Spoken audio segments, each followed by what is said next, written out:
On vous en a parlé il y a quelques semaines, à quel point la pandémie a ravivé la folie pour Pokémon Go, mais aussi pour les cartes de collection. Et pas seulement pour les cartes Pokémon, l'engouement pour celles de sport a explosé. Puis là, on est rendu loin, très loin des petits échanges. Dans les cours d'école, il y a des cartes qui se vendent des centaines de milliers de dollars sur le marché mondial. Et on en parle avec un Montréalais qui a investi beaucoup d'argent dans ce marché-là. Jusqu'à maintenant, c'est payant. Nouno Gabriel, salut. Enchanté, ça va bien? Ben oui, ça va bien. Très merci. Toi aussi, ça va bien, surtout depuis un an. Quand Dis-moi un même, peu. ouais. On va parler de ce qu'il y a devant toi, mais là, c'est que tu t'es mis à acheter, revendre des cartes. Bien, c'est pas mal ça. Comme j'avais dit, en 2016, j'avais commencé à acheter des cartes. C'est sûr que j'avais acheté en 2003-2004, j'avais commencé à acheter des cartes de hockey. Je voulais trouver les petits Crosby, Rookie, Ovechkin. J'ai jamais trouvé. Fait que j'avais peut-être ralenti un peu. Puis en 2016, le soccer, ça a pas mal commencé avec Topps Panini qui ont commencé à créer des cartes de soccer. J'ai commencé à en acheter pas mal. Là, la première année, j'ai acheté, on va dire, j'ai mis peut-être un petit 10 000 là-dedans. Fait que ça allait super bien. Puis là, avec le fil du temps, je voyais que le marché allait peut-être pas où j'imaginais, mais c'était quand même assez bon. Fait que mes amis ils me disaient que j'étais peut-être un peu fou, c'était peut-être un délire, les petites cartes de sport, de cours d'école.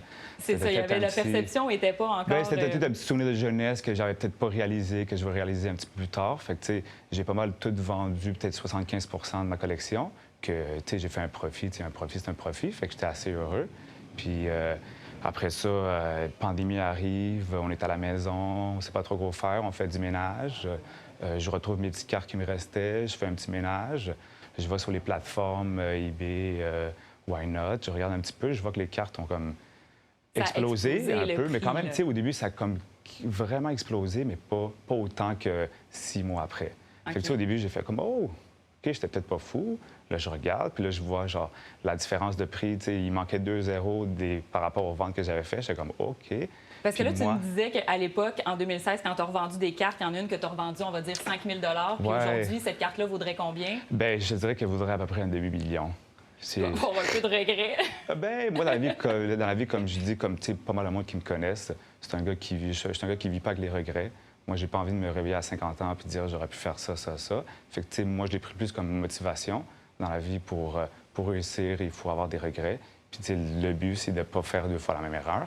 Fait que c'est pour ça que, à place de déprimer dans ma chambre puis pleurer, bien, j'ai approché 2 amis puis j'ai dit, tu sais quoi, on y va à fond. Puis on a tout investi.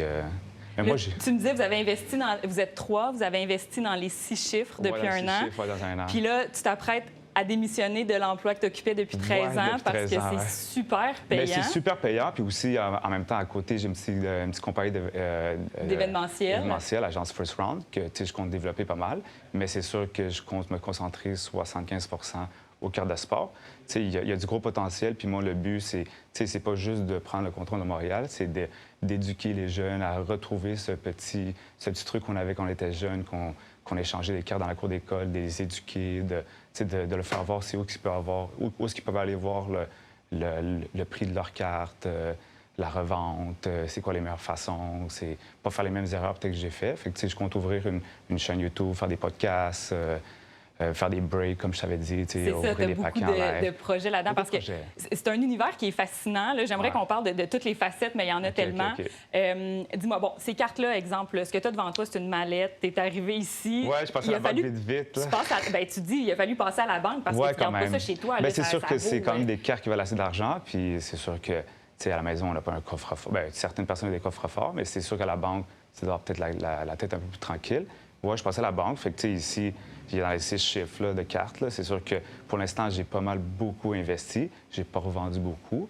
Moi, je pense au long terme, puis je pense que la Coupe du monde arrive 14 très bientôt. Il y a aussi la Coupe du monde en Amérique qui arrive en 2026. Fait que on est très hâte.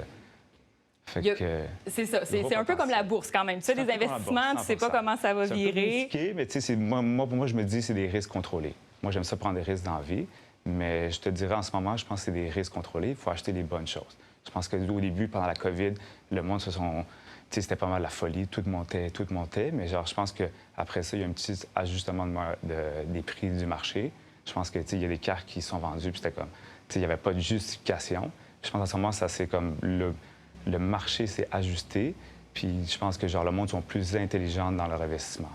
Bon, bien écoute, il y aurait plein d'autres questions que je voudrais te poser. Il va falloir te 100%. réinviter. C'est tout le temps qu'on avait. Merci d'avoir été là. Ça fait plaisir. Puis, écoute, c'est un marché qui est accessible à tout le monde. 100%. On peut commencer en investissant Oh, un peu. 100%. Moi, j'ai une chaîne YouTube qui arrive bientôt.